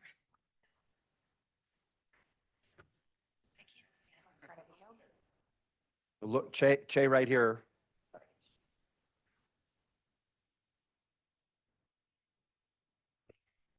Thanks. Thanks, Susan, also. That's Great awesome. work. And Jake, if you'll, Jake Warner's our long-range planner and led so many of the community discussions and tailoring the station area plans. Sandy has a little experience with this. We led out in the state, actually in the nation, on a transit-oriented development plan, the Seven Skies, at our city center tracks stop. That project started 15 years ago, and just this year completed the last phase of housing. 2,500 new homes, new housing stock in Sandy. So we know how proper planning can transform communities and neighborhoods and how great it is for cities. So would not have been possible without the close collaboration with WFRC, and as mayor of Sandy and on behalf of all of us in Sandy, I want to thank you so much for the support. Jake. Thank you, Chair. Thank you, Mayor, for the opportunity. I'll just echo a few things that the Mayor mentioned. From the outset, and the outset for me was about 7 years ago when I started envisioning being here at this point today. But from the outset, I've always said that the process was going to be just as important as the product. And the product is really great, but I think that is true, that the process has been just of significant value to us as a city, to help us find our role in the region, the relationships that have been furthered through the process. The mayor mentioned the relationship with WFRC, and that's been key. I think WFRC staff was at almost every meeting we had, and we had over 200 meetings as part of the whole project. But also UDOT, UTA sat on multiple committees that were formed as part of the project.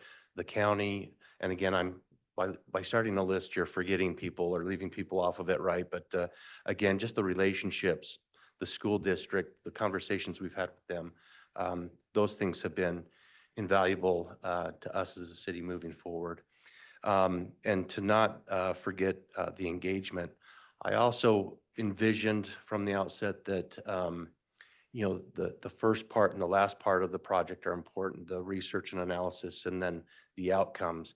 But for me, the middle part, I wanted to make sure we got the middle part right. And by the middle part, I'm talking about the community values, the key strategies, the goals and policies. And so with the mayor's leadership, we had a heavy public engagement process. We had significant communication campaigns around every event. We had tabling at, you know, Heritage Festival and 4th of July celebrations and the Balloon Festival and all those things. So we wanted to make sure that we were listening to our residents and tying back the outcomes to the existing conditions through what we were hearing from our residents, those values and key strategies. Just real quickly, you know, some of these station areas, we've got 5 that we're focusing on and presenting for certification. We're primarily built out, and so in some of these areas, the opportunities are somewhat limited.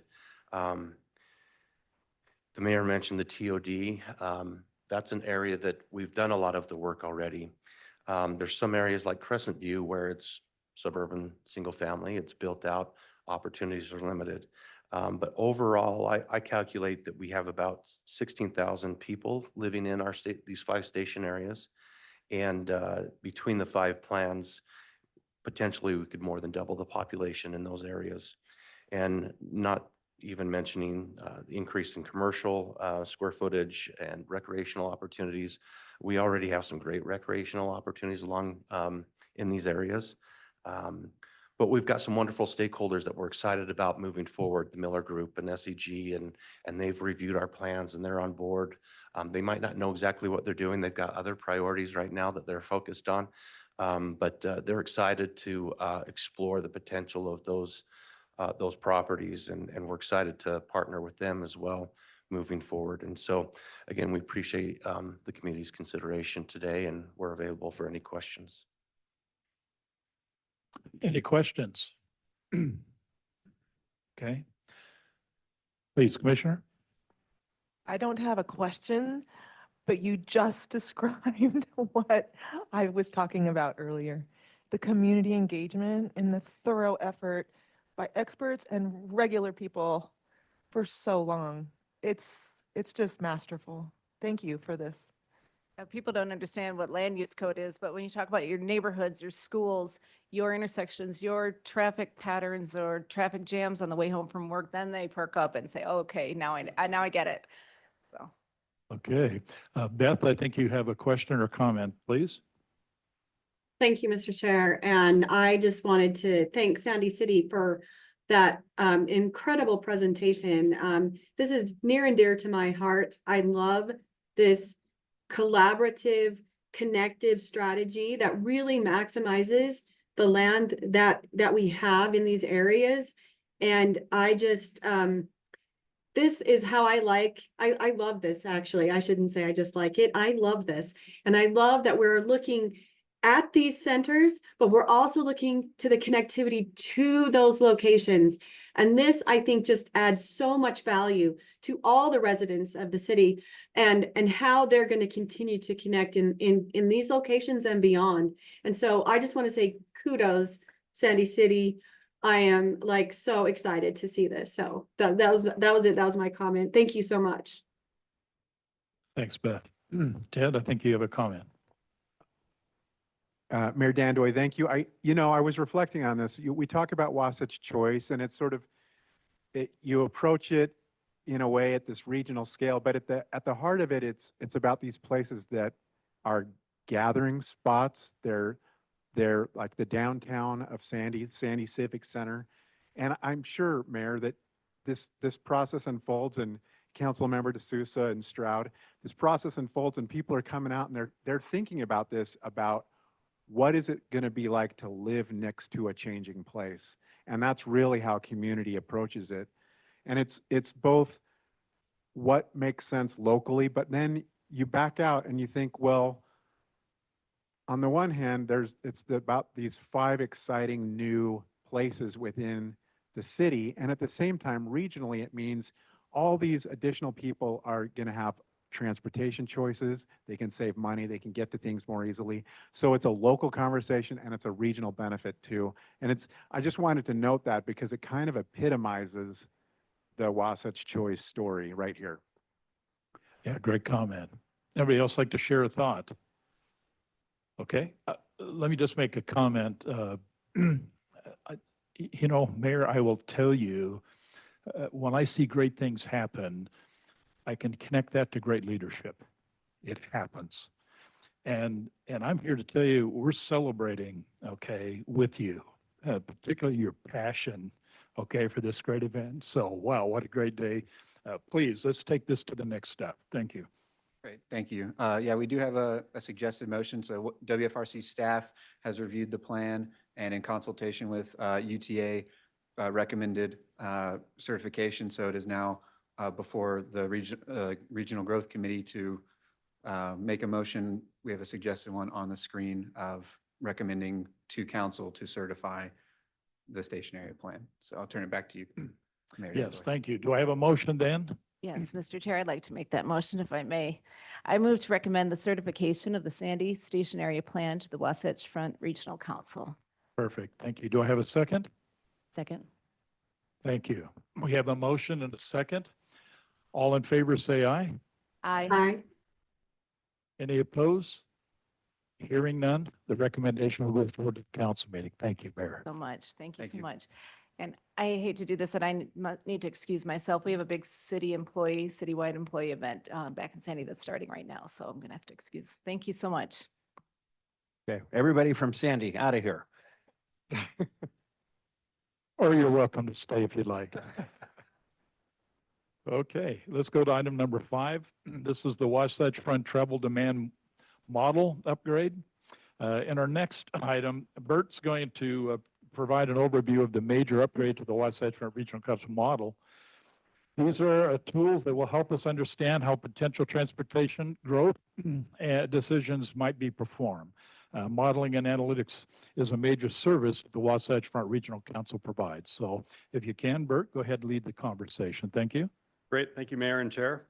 I'm going to try and strike the right balance between big picture and more details here. I don't have a QR code, but I do have a little quick question coming up, so stay tuned. In this brief update, I'm going to talk very quickly about the Wasatch Front travel model, its uses and development history, and what we're calling an ABM, or activity-based model integration project, and its goals and benefits, and then a little bit about the how and when we're going to accomplish this with our partners.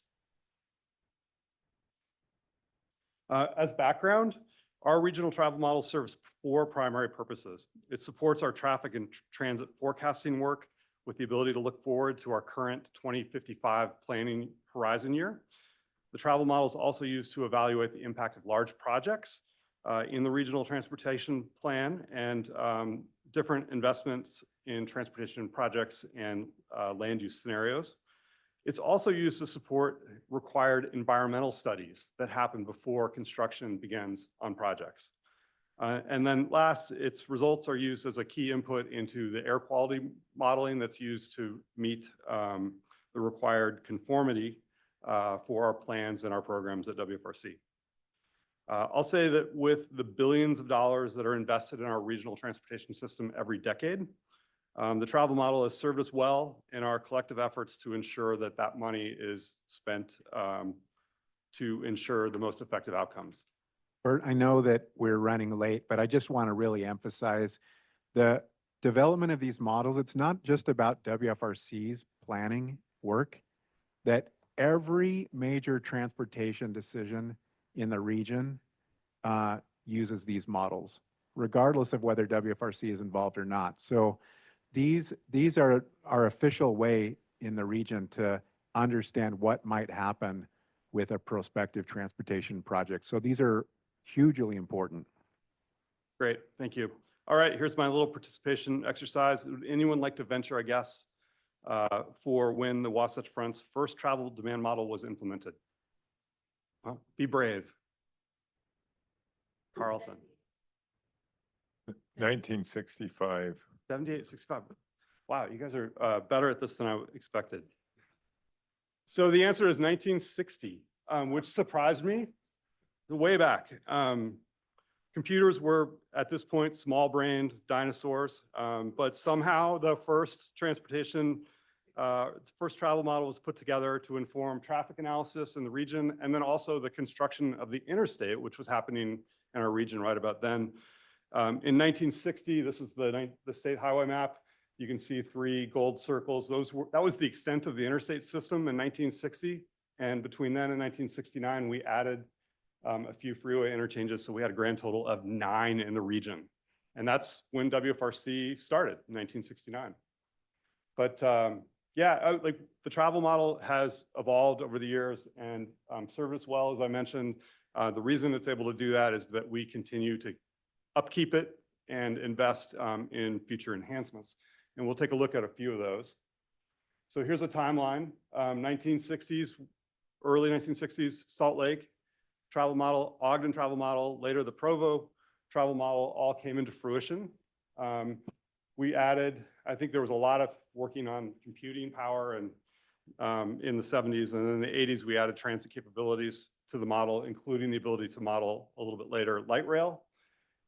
There was a peer review panel of our peer MPOs from around the country in 1999, and they came up with a radical suggestion that we merge the 3 models into one model for the region. So the model from that point forward represented basically the Santaquin all the way north of Brigham City area as one regional travel model. So that was a big investment.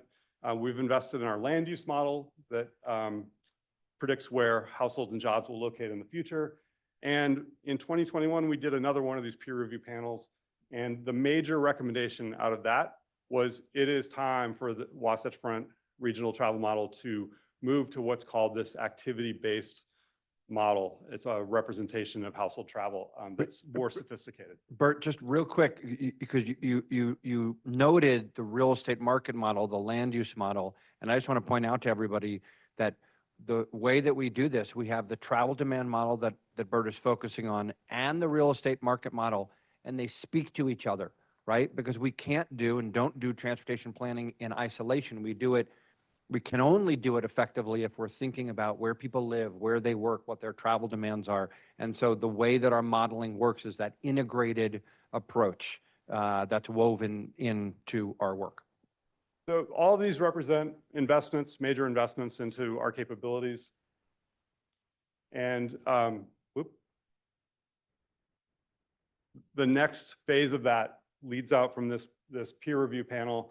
And we have built on that.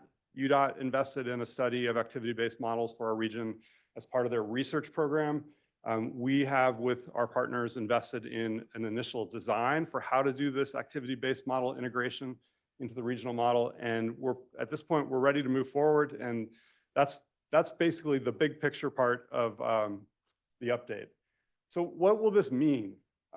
This is a major upgrade. The benefits, basically, we're going to have a better, more robust simulation of how our residents, household members, make their travel decisions and move around the region in our model. So it includes things like updating to a trip chaining capability, which is how we often travel around.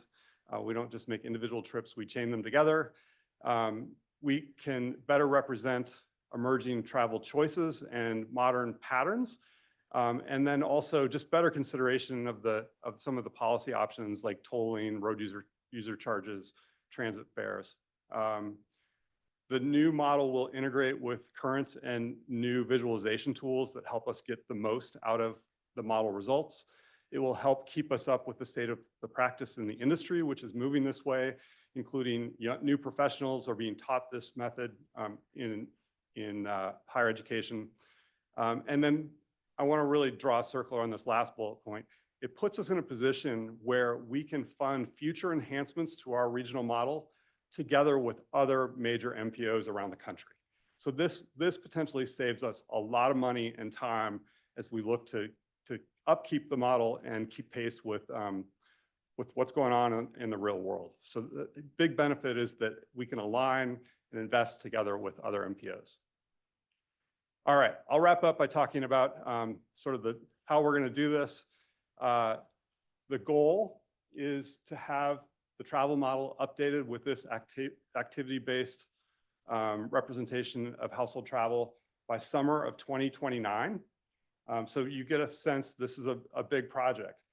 That means when we go through the phases that we'll be ready to support the next RTP planning cycle with this ABM capability as our primary travel model. It's ambitious, but we think we can get there. And one of the keys to getting there is small text, phase one.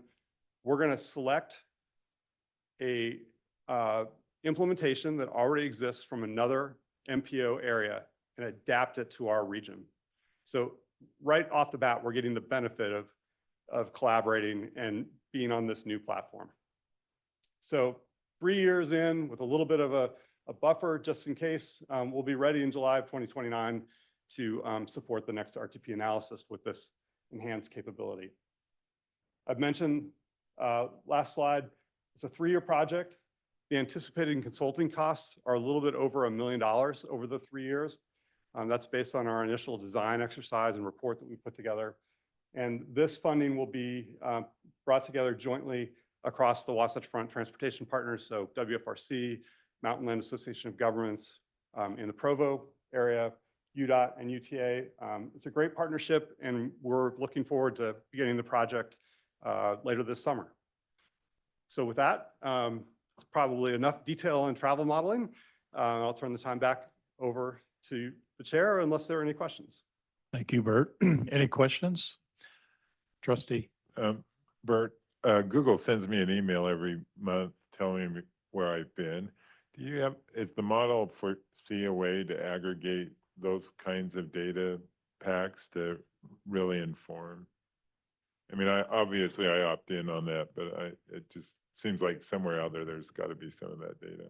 Yeah, for sure. The new model update will not only leverage the household travel survey that we just conducted that used mobile devices to let households record their travel patterns on their phones, but we've already begun to work with location-based services data and the commercial data providers that provide this.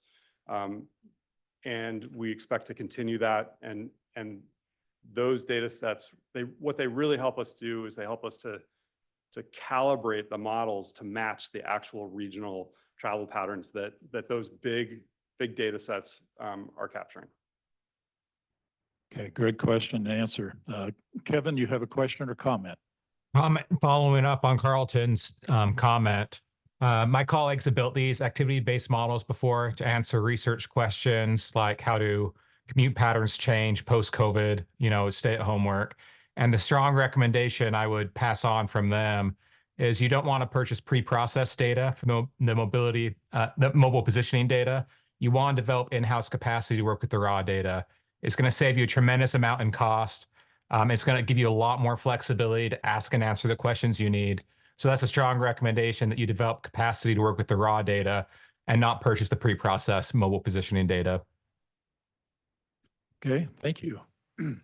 Any other questions, comments? Bert, thank you for the input, okay? Thanks Great for the time. presentation. Looking forward to as that matures. I would just add very briefly, I'm looking at Bryce Bird, who is the director of the Division of Air Quality and DEQ, and our modeling work in transportation and relates to air quality and the work that the good and sophisticated work that DAQ does. So this work on travel demand modeling enables us to also do, and Bert, you mentioned this already, but enables us to tie in on the important air quality modeling. And so we appreciate Bryce and his team for the collaboration, and Kip Billings on our team does a lot of that air quality modeling that draws on the travel demand model as well. Yeah, I'll just say that for the kind of expediency I left out, I mentioned this new platform lets us collaborate with other MPOs around the country, but really the meat of the collaboration happens between the transportation agency staff, the model coordination that we do between WFRC analytics, MAGS analytics staff, UDOTs, and UTAs. We just met yesterday for about 2 hours. We meet monthly, and collaboration is abounding, but in particular, I think that the capabilities that we have in-house and the coordination we do makes all of this possible. Well, thank you, Bert. That's excellent. Okay, committee, in interest of time, and certainly, Julie, I apologize, but I'm going to make a recommendation that we transfer the meeting or the discussion we're going to have in planning the emerging transportation technologies and move that to our May 15th meeting. 2 reasons. One is we're running short on time, but more importantly, this is very emerging, okay, technologies and stuff. I certainly would like to have enough time to discuss this at length and certainly allow you to have some opportunity to make comments. We're just going to run out of time. So if it's okay with you, I'd like to move number 6 into our May 15th meeting. Okay. With that then, is there any other business, anything else before we go for a motion to adjourn? Okay, let me just make a comment if I can. In our next meeting, particularly at the beginning of our next meeting, please join us here. We'd like to basically take some pictures of the Regional Growth Committee. So we'll do that right up front, but it'd be nice to have a picture of all of us who are involved in this important work. So thank you for that. Okay, with that then, our next meeting is scheduled for May 15th. Okay, same time, same station, Ted. Okay, 9:15. And with that then, do I have a motion then to adjourn? Thank you, Brandon. Okay, do I have a second? Thank you, Bryce. Okay. All in favor say aye. Any opposed say nay. We are adjourned. Thank you so much for joining us.